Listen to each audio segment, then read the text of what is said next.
How are you? It's Brittney Hiller here again with the Conscious Community TV, and I am here with my dear friend Janet, who is going to be discussing with us all about consciousness, self-love, and I've got a really cool aspect about her. So she's a digital storytelling strategist, which I think is absolutely awesome, and helping people, purpose-driven entrepreneurs, to grow their community with ebooks, manifestos, digital courses, branding, and website design, which is fascinating. She uses her design and tech skills as her light work to help you shine your message and launch to a bigger audience as well, which I love because I love to be able to get out to people and allow them to see their purpose. So thank you so much, Janet, for showing up today and sharing your story with us. Thanks for having me. I'm excited. Yeah, I'm so excited you're here. So my first question to you is, when did you realize that you needed to live life with more purpose?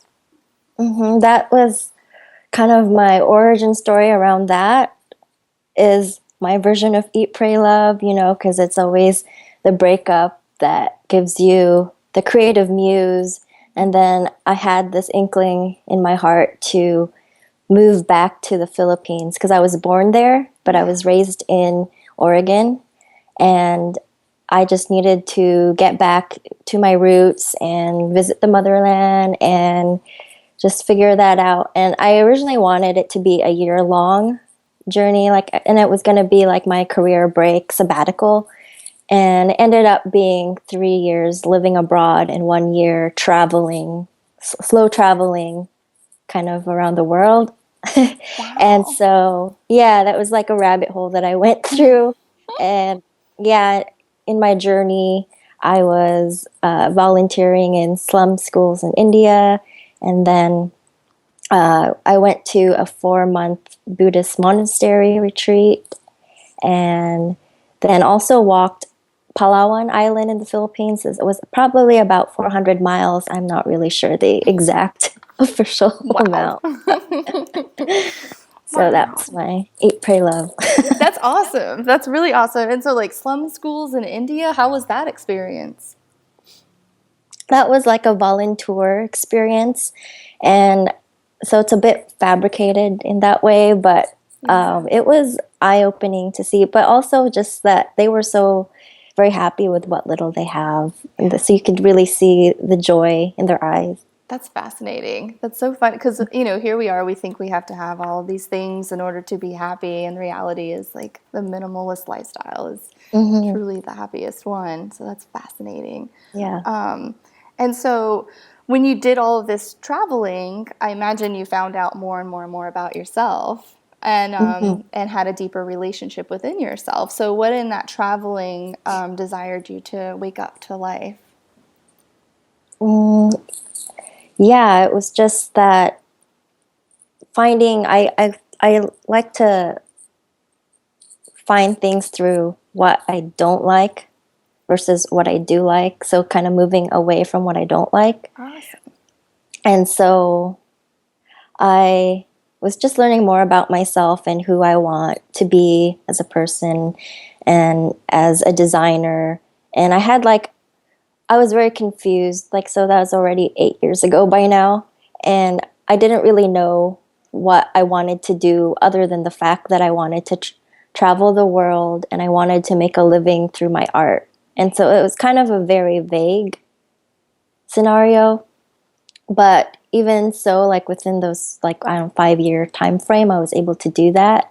And so it's like being able to get clearer and clearer to what you want. That was like a vague inkling of it. And I feel like there was a soul calling, a little soul whisper there to do that. But once I did that and found that I could do that by making those conscious choices towards that, I was journaling, oh, I don't know what I want. I'm a mess, but in that journal, there's still some insight there. Yeah, absolutely. And so now it's refining that process and getting even more clear about what you want for the future and really dialing it in. Nice. That's fascinating. That's so cool too, because just writing it down, just allowing us to help clear out our mind and help clear out the junk, even though we go back and reread it and we're like, wait a minute, you can find little tidbits in there to actually help you on your way of becoming more alive, So Exactly. that's pretty awesome. Yeah, and I always like to say that if you don't write it down, you don't want it bad enough. Ooh, I need to take that. My husband's going to be like, see, told you. He's always telling me to write it down, put it on paper, put it on paper. That is a great quote. I love that. Yeah, if you don't write it down, you don't want it bad enough. Nice. Yeah. That's true. That's so true. And even when we do write down like what we don't want, it's still a level of cleansing, which is so powerful as well. So what does living consciously mean to you? There's like so many buzzwords around that, right? Like the conscious birthing, conscious coupling, conscious uncoupling, or even just generally conscious living. Yeah. But to me, all that means is that you're living each day with intention, and the choices that you make today, you're aware of them having an impact on your future. And I don't know, I was kind of a rocker back in the days. Nice. Like in like high school days. And this might be surprising, but this is a quote from Metallica. It was a little insight from Metallica, one of their song lyrics. Can't remember the song. But it was just making me smile like, ooh, good one. Yeah. Your lifestyle determines your death style. Whoa. Yeah, that's pretty deep. That is pretty deep. Whoa. All right. So do we need to kick and scream a lot then? I guess I'm just kidding. That's pretty fun. So nice. So what does that quote mean to you? So it means that, like I said, the choices you make today are the choices that you take over to your future self. And so, like, what kind of 60-year-old do you want to be? What kind of 80-year-old do you want to be? That starts now, your lifestyle now. And like when I think of manifesting something, like I said, you have to write it down if you want it bad enough. And it's like, it doesn't even have to be like planning, linear logical thinking, although you can do it that way. But because I'm more of a right brain creative person, of course. I'm more of the dreaming side, so I like the journaling and just like kind of free flow writing. And so when you make the conscious choices, it's like doing gratitude journaling for your day, or like how to manifest your future, like, because in a metaphysical sense, I do believe that past, present, future happens all at once. Yeah. But it's just that our linear time just takes a while to catch up. Yeah. And so when you say you want something, like in your future, it's happening now. It's happened already. It's just that you have to like wait for it to come to you. Yeah. And just be open to that process and open to receiving and letting go, as well as being the orchestrator of that. Right, exactly. Like a lot of times, our viewers may resonate with this. Just you think that you need to work so difficultly, like so hard in order to achieve and create something in reality. When we do have that waiting game, that trust, that patience, it's amazing how much faster it shows up in our life than if we sit here and really trudge along and work really hard at it. Personally, I have that experience because I'll get really frustrated with myself if something's not showing up fast enough. And I'm like, oh, I just have to work harder. I just have to work harder. And then the reality is like the moment I sit back and I breathe and I meditate and I relax, it's like, a week and there it is, or something like that. So it's amazing when we really do trust, then it's more powerful than the amount of work that we put forth and the effort that we put forth to it. Yeah, good point. Because I'm a proponent of slowing down, and that always happens once you're away from the computer and you're out in nature. That's when you get like 3 new client emails in your inbox. Exactly. When you're not thinking about it. That's how it works. You have to move. Yes. Because abundance is abundance. Oh, I like that. I love that. That's a bun dance. Oh, day, I'm going to go bun dance every So day. that's another like slogan I have is dance to your own beat. Nice. That's perfect. I love it. A bun dance. Yeah. Oh my gosh. Hello, meme. Yes. That's perfect. I love it. Oh my gosh. Well, that's beautiful. And yeah, there's a lot of those tag words for conscious living, that's for sure. But whatever resonates for us to really hone in and understand, like the more aware that we are in our living, the more that we can trust and the more that we can really create what it is that we desire in our life. And that doesn't have to be a lot Right. of hard work. Yeah. Yeah. So how do you positively affect our world? I think, like I said, with the light work is my design work, and like I said, I go through it by the door of knowing what I don't want. Mm-hmm. So, like, I didn't want a corporate life. I didn't want to go through like that corporate design ladder working in an ad agency or a marketing agency and just kind of be the cog in the machine towards people buying more stuff. So, because, and especially with my travels and things in my past, I kind of really aligned with minimalism as a path. And so, with minimalism, I don't want to have as much stuff around me, and so I didn't, and even back in college and things, I had that sense that I didn't want to be a proponent of the marketing wheel of buying things, and because that's not what really makes people happy ultimately. Right.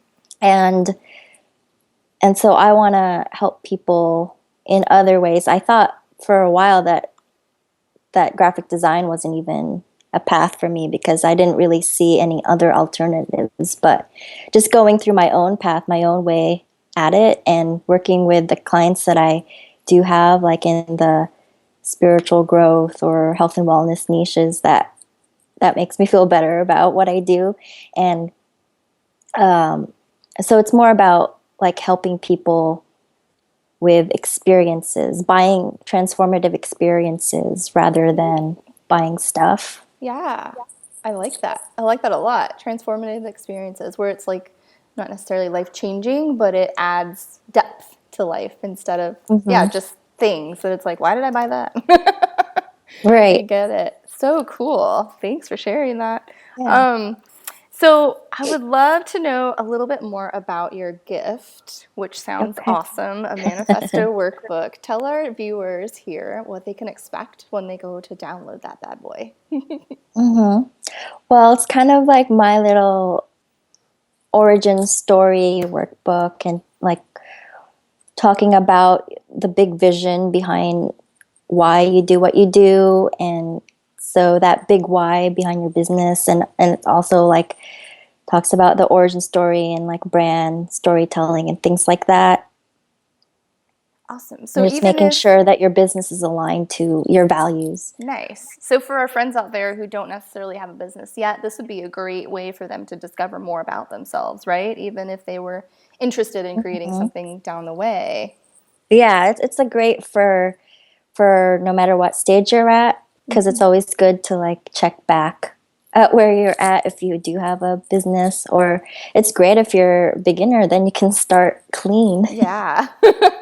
Which I personally know is like so much better than when you've already got a whole bunch of ideas in your head and when you're acting on them too, because then it's like, Mhm. what direction do I go? So Mhm. I'm so excited for that. I'm going to download that workbook too, just so I can, again, figure out more of my vision and where I'm Cool. going with my many different, Hmm. many different ideas, which a lot of the viewers know. I'm all over the place sometimes, but it's good. Hmm. It's all yoga based, but it's still a lot, which is super cool. So help our viewers too to understand what it means to live consciously for you. So what does it mean to live awake? Mm. I thought I already answered that. Kind of, yeah, consciously, Okay, yeah, what it means to that's you, a good. but then to actually experience it now that you feel that you have you've gotten out of the ruts, and now you're not necessarily really clear, but you're becoming more clear as to what it is that that your purpose is in the world. Mm-hmm. Okay. Okay. That sounds okay. So, I mean, I definitely think it's a process, and it's still always life is a process. Yeah. It's like you're a masterpiece and a work in progress at the same time. I love it. I love it. Yeah. Yeah. So does it feel like work though, or does it feel like play now? Definitely more like play, like trying to get into that zone of creativity where you're in the flow. Yeah. So that's like more optimal. And when I work on client stuff or work on my business things, I'm more in flow now than I used to be. Nice. Very cool. So where are you located now? Are you still in the Philippines? No, I moved back to Portland. So Awesome. I'm there, and in the future, I want to do more travel and possibly live in California. Nice. Yes. I'm a San Diego girl myself, so love Ooh. Cali. Yeah. Totally get it. That is so cool. And I'm really excited too for just like for our viewers to be able to have the opportunity to create their vision if they don't have it yet, which is really Yes. exciting, but to also, become more clear on what their vision may be with your manifesto workbook. I'm excited for that. And so we're going to close out with just one thing. Would you have anything that you desire to share with our viewers today about, especially for the ones out there who are just like, I'm still trying to understand what it even means to be awake in the world. Do you have a tidbit or a piece of advice for them? Yeah, I guess I would just say to write it out, just kind of brain dump all of it. And there's going to be some nuggets in there. That's true. We go back and actually read it and see it, right? I actually, well, I don't do it regularly, but kind of like biz meetings with Source is how I like write and free write things. And then I get some insights out of it. And I've actually done it in my personal life as well. I've made it work for me. That's awesome. I love Yeah. it. I love Mhm. it. I have one great, so when you spoke about earlier about just writing down, like your visionary work is through just writing, correct? In terms of just, Mhm. yeah, writing it down. So I have a friend who actually, hers, manifesting for her happens in the form of artwork. So she'll draw, like, it could be, she said one time she drew a check and made it out specifically from the insurance company that she was hoping to get this money from. And then within like 2 days, it showed up. But she was like, I write in my journal and I write a story and it doesn't work. But if I write a book, or if I write a book, if I write a picture, then it shows Oh, up. And so it's pretty how interesting. fascinating. Yeah, when we figure out what it is that works best for us. But either way, that creative flow of putting it down on paper is so Hmm. powerful. So I'm so excited and very Yeah. grateful for you sharing that today for our viewers, because that is an eye opener for a lot of us. It's like, we sit there and we think and think and think, and we're just using all this brain power, and we're doing a lot of energy work, but yet nothing's showing up in our life. And so really creating that funnel of bringing it down so we can actually see it is really, Hmm. really helpful. Yay. Well, Janet, thank you so much for showing up and for being a guest today on our Conscious Community TV. And thank you, viewers, for watching. We're so excited to be in your inbox and to see you. Thank you, Janet, again. Thank you. Yeah, absolutely.